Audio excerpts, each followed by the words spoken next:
Hello, I'm Michael Kurland, CEO and co-founder of Branded Group, an award-winning facility maintenance and construction management company that services multi-site commercial properties such as retail, restaurants, healthcare facilities, and educational institutions. Welcome to the Be Better podcast.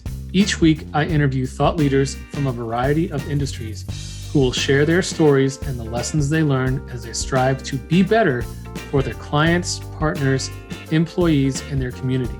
Are you ready to be better? All right, and welcome to another episode of the Be Better podcast. I am your host, Michael Kurland, and today we have a great guest for you. It's Andrew Bartlow, founder of Series B Consulting and an author of an upcoming book. Andrew, introduce yourself to the audience and let's get going. Great. Thanks a lot, Michael. Excited to be part of this. Hey, as you mentioned, I started Series B Consulting about 2.5 years ago after a long career in human resources, 25 years at companies large and small, and had a great opportunity a couple of years ago as I pulled the parachute and left the corporate world and started working on a book for Columbia University that comes out next year. It's about HR and management practices at startups, really what works, what doesn't. And I'm doing a bunch of consulting in the startup and high growth private equity space right now. Well, that's all very interesting stuff. And I'm excited to have you here. In your upcoming book, you have a chapter dedicated just to culture. And, I was thumbing through that and very good stuff. Anything about that chapter and the culture that really you want to speak on and talk about? Yeah, thanks. I think one of the real keys around culture is be yourself. Podcasts, books, HBR articles. There are a lot of founders and leaders out there that hear about a best practice or read about a best practice, and they just want to lift it and shift it to their organization. And bottom line is the context really matters. Context matters more than the content. So that means what works at Google probably won't work at your 20-person startup. What you read about holacracy at Zappos might work in a call center where you have thousands of people under one roof in Vegas, but it is unlikely to translate really well to a very different business in a very different situation. So one big learning and finding, and the research backs this up, is you got to do what's right for your organization. Yeah, I think the one thing I liked about what I read was, I think you said, don't use your favorite screwdriver for a job that you need a hammer for. And that's right. Yeah, and that's really really true with what we do too. Like, yeah, you get comfortable and rely on some certain things, or you read, like you said, you read about Google did it, so why shouldn't my 5-person company do what Google does? Well, they're not relatable. So I'm actually excited for when your book does come out. I look forward to buying it. Hopefully it'll be on audiobook, because I'm much better with audiobooks than I am with actually turning pages. Yeah.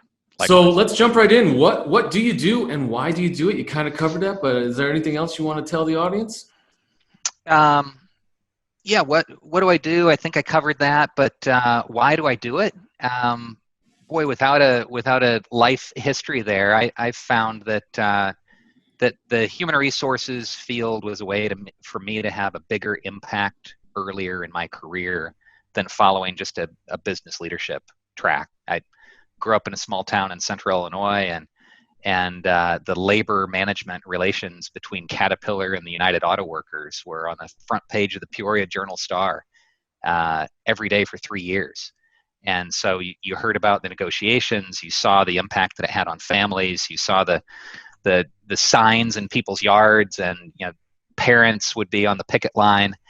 And I thought, wow, I really want to be the negotiator that's involved in that. I really want to be the person that has that impact on the company, the community, and the people involved. And so that's how I got into human resources, and just kind of followed the career track over time, and moved somewhat out of labor and more into organizational development work, really trying to help companies perform better, and culture is a part of that.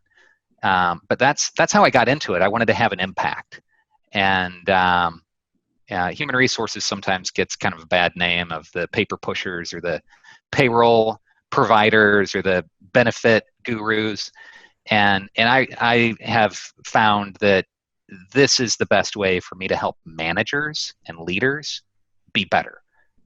So I love the title of your podcast, and it connects pretty strongly with why I do what I do.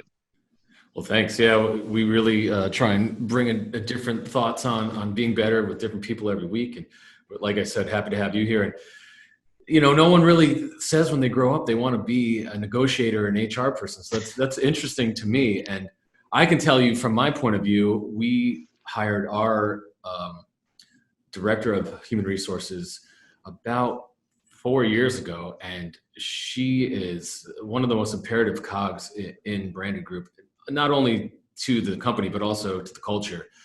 She's very behind the scenes, and we couldn't do what we do without her. But she always does say, I don't always want to be the bad guy, like I'm always the one that if you hear from me, that means I'm the bad guy. I want to change that narrative. So I think that she would also appreciate that. So what are you curious about right now? What in this crazy time, what are you getting into? Yeah, in the circles that I run in, and the ponds that I swim in with other HR leaders and people professionals and startup and high growth community, we've had a lot of conversation and email traffic and podcast sharing around the future of work. What does the future of work look like, post pandemic? And a lot of that has to do with remote work. I've done a little bit of writing on the topic with some speculation that people won't be, companies will likely be downsizing their commercial office space. They'll likely be looking to have more people work from home more frequently, and they'll likely be hiring people in lower cost labor markets, which has some pretty significant impact on a company's bottom line and its sourcing strategies for talent, and then the management and communication processes for that more broadly dispersed organization. So I'm really curious about that, and I don't think anybody really has the answer as to what the outcome will be, but boy, there are a lot of folks that are interested in it. I'm sure you are too, given the business you're in. Yeah, I was just going to say and interject for a second, but yeah, we are so interested in that. I just signed a 7-year lease in October of 2018.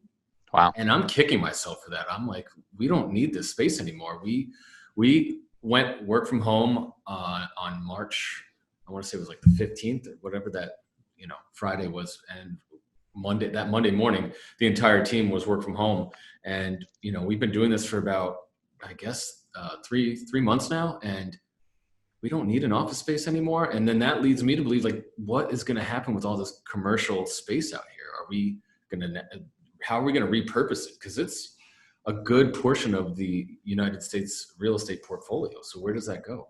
But to your other point of hiring talent, we've actually always done that. We have remote workers in South Carolina, New York, Texas, Vegas, Kentucky, randomly.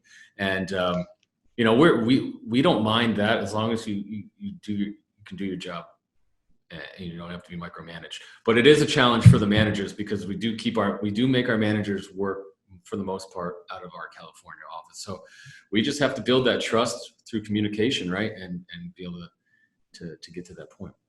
Yeah, the alignment is really challenging when you don't have all the extra connective tissue that comes with the impromptu drop-in hallway meetings, the chatting as you're coming out of the bathroom, or you just miss out on a lot of that. I'll call it healthy friction, where you see each other and you have micro interactions where if you're remote, it's got to be planned, and it's often more formal. Or now these days with Zoom and everyone popping on a Zoom to do a happy hour or something like that, it's more virtual, right? So you kind of miss the human connection. And I think that's another thing I've noticed. We recently had an executive team dinner, and everyone had been working from home for the last 60 days, 90 days. And it was socially awkward. People were like, hey, I haven't actually talked to a human in person. So what do I know you, but I still don't know you. So it was interesting. I think that's going to be also something that is going to come out after this new thing. So we talked about what you're curious about. I want to know now, what motivates you to be better? What motivates me to be better? Well, I don't know. I have some innate driver, achiever qualities. The old Clifton Strengths Finders would rate me on, top 5 competition achiever, and a few other things like that. But for me, I had this big soul searching moment when I came out of corporate America, and I got really lucky by hitching my wagon to a rocket ship of an organization that went public and got really, really big, and I had a little tiny piece of equity at this place that became really valuable. And so when I pulled my parachute a couple of years ago, I had a pretty unique opportunity, still early in my 40s, to think about, hey, if money doesn't matter, or doesn't matter a lot, what the heck do I want to do with myself?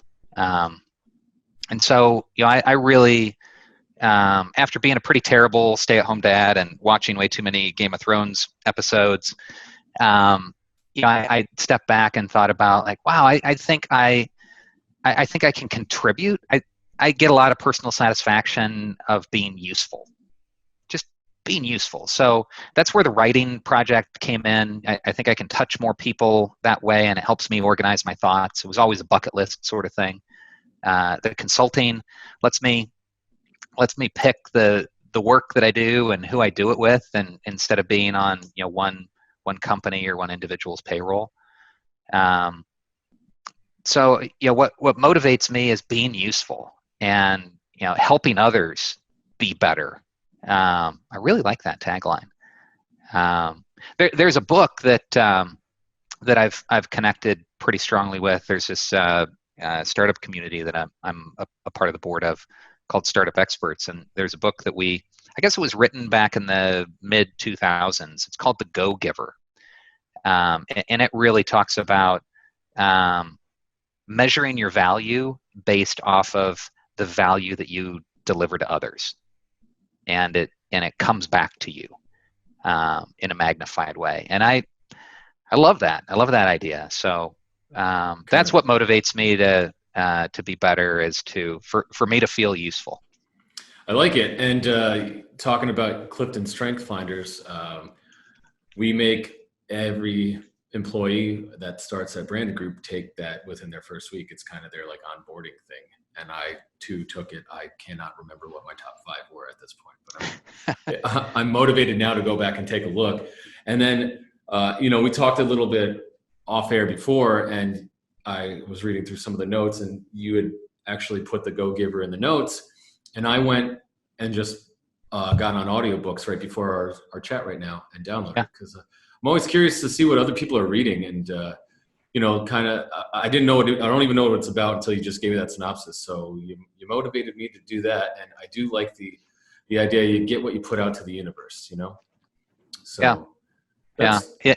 And hey, I'm a big fan of RSA Animate, which does, if you remember those old UPS commercials where the guy had a marker on a whiteboard, and he was basically talking through, here's what we do.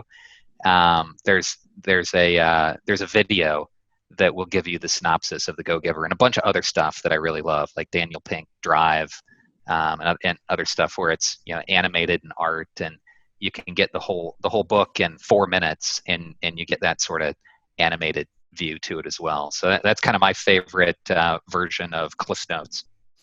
Oh, great. Well, I'm gonna have to check that out as well. But I'm currently in the middle of Sapiens on audiobook. Have you read that?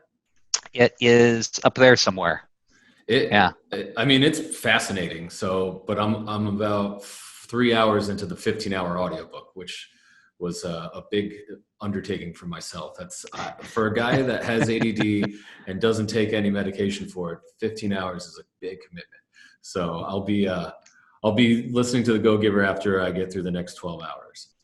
So currently, how are you being better to yourself? I think I have, with that go-giver mentality, I think I'm being a lot easier on myself. I'm not, clawing for the next rung on the ladder of career success. I was lucky enough to be the chief HR officer of a public company before I was 40.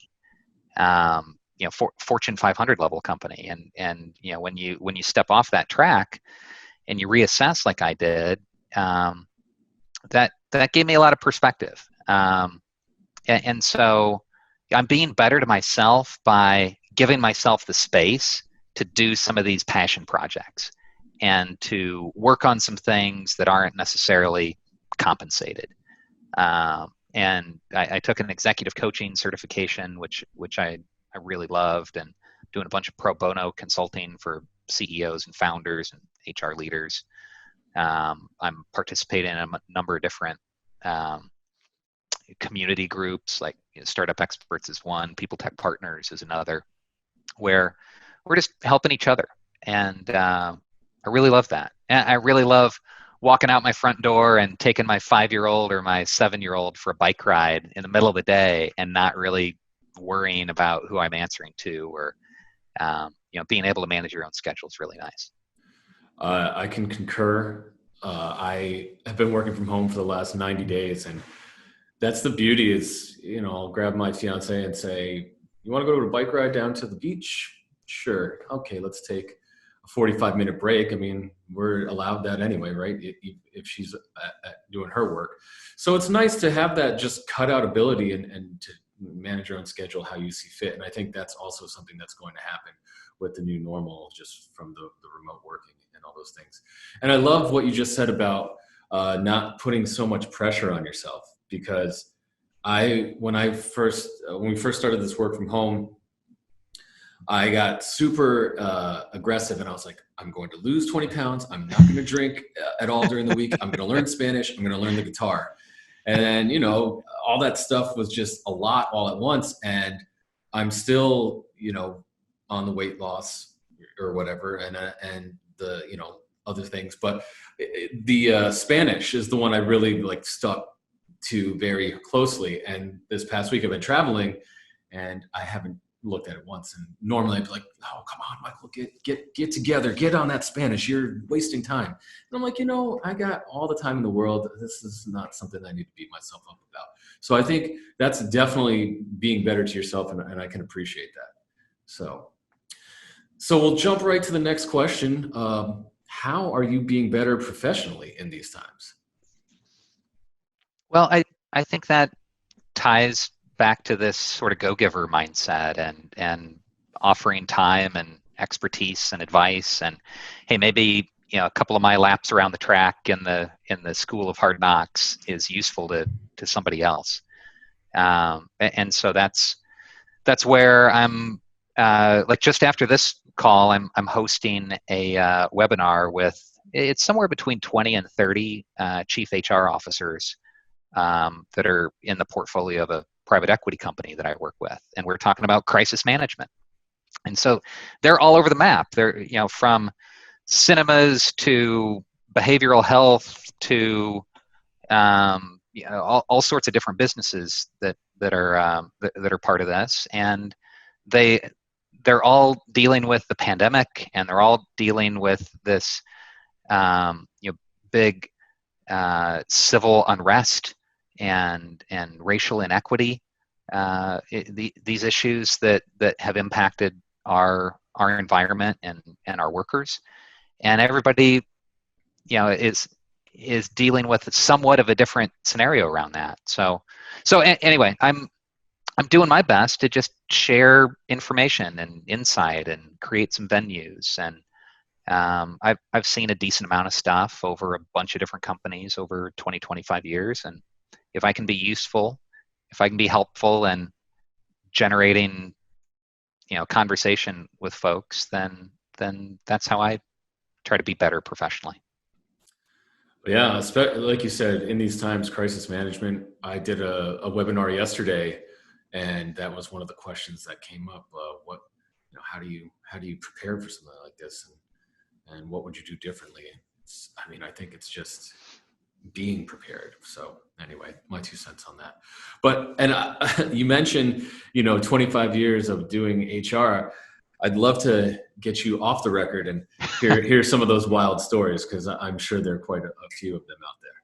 So this has been a great interview. I really appreciated the time. I asked my guests all this one last question for sure. It's kind of like the tying everything together. And I want to know, what do you consider yourself to be an expert at, and what is your best advice for our listeners to become an expert at that thing? Oh, wow. I mean, heck, I'm still learning for sure. I mean, hopefully we're all still learning along the way. But I guess what I've dedicated my professional career to doing and focused my learning around is management practices, management processes, people management. And so that's where this book is coming from. And I guess my best advice generally on the topic kind of boils down to three key themes. So here's the Cliff Notes version of the People Playbook. You don't have to buy it. This is free. I think that you got to have that context, number one. So understand what solution works for you rather than just lifting and shifting or trying to keep up with the Joneses. So you'll understand your own unique context. Have tremendous clarity as you try to align your team, and that's even more important in a dispersed workforce environment, work from home. It's hard to keep people aligned if they're all over the place and you're not talking with people regularly, or they can't look at whatever posters you would have put on the wall otherwise. So context and clarity. And then third is consistency. Especially for small businesses or high growth businesses, stuff changes so fast, and it can be really tempting to just kind of fly by the seat of your pants or change everything, really rapidly. And it becomes an excuse to not have a plan. And I think it's just critical. Have a plan, go ahead and update it. Like don't try to have a 5-year plan if you're a 10-person startup. But understanding your own context, being really clear with who does what's important now, and then trying to be consistent with that as much as possible. I think those are three really big principles that apply to businesses of all sizes across all industries. And I borrow thoughts from Patrick Lencioni and Simon Sinek and other folks that are way smarter and better read and more famous than I'll ever be. But those are my three, I think, takeaway pieces of advice for folks that want to be better leaders and better managers. Yeah, that's great advice. I've run a small startup myself, taken it from 2 people to 85, and I can tell you the hardest thing that I've had to do is manage people. I can sell all day, I can connect, but like everyone is different. So I guess kind of back to your other quote about the hammer and the screwdriver. It's what works for person A isn't going to work for the same problem for person B, right? So you kind of got to figure out how to connect with those people. And I can tell you, when going from 2 to 85 in 6 years, we couldn't have done that without clarity and consistency. And those two things, here's your defined role, you stay in your lane, and it will work. And consistency, like, you have to be able to discipline people the same. You have to be able to react to everything the same. And it's hard sometimes, right? So I can appreciate everything you just said there, and thank you. So this has been a great interview. I really appreciate you taking some time today to come on the show. Andrew, how can people get a hold of you if they want to get your book when it comes out next year? Yeah. Well, thanks for the plug opportunity. The book, the title is still being worked out by Columbia University, our publishers, so they get final say on that. We think it'll be The People Playbook. We've already reserved peopleplaybook.net as the website, but it's not live yet. I mean, really, the best way to get in touch with me if somebody wanted to talk about this stuff or other stuff would be my consulting website, and that's Series B, as in boy, or Bartlow, seriesbconsulting.com. And lots of information, for free out there, and a bunch of blog posts and articles that might be interesting or useful to people that are along the lines of the stuff that we just talked about. So seriesbconsulting.com. That's how to get me. Well, thank you so much, Andrew. I really appreciate you coming on today. And I think it's been a great interview, and looking forward to when the book does come out next year. Me too. Thanks. Bye. Thank you for tuning in. I hope that today's episode inspired you to become a purpose-driven leader in your career or your community. There is no doubt that when we lead with purpose, we can change lives. If you enjoyed today's show, I'd be grateful if you would take a moment to rate us on your preferred listening platform. To learn more about Branded Group's Be Better experience and how we provide industry-leading, on-demand facility maintenance, construction management, and special project implementation, visit us at www.branded-group.com. Be sure to follow us on social media, and you can also reach out to me directly on LinkedIn. Until next time, be better.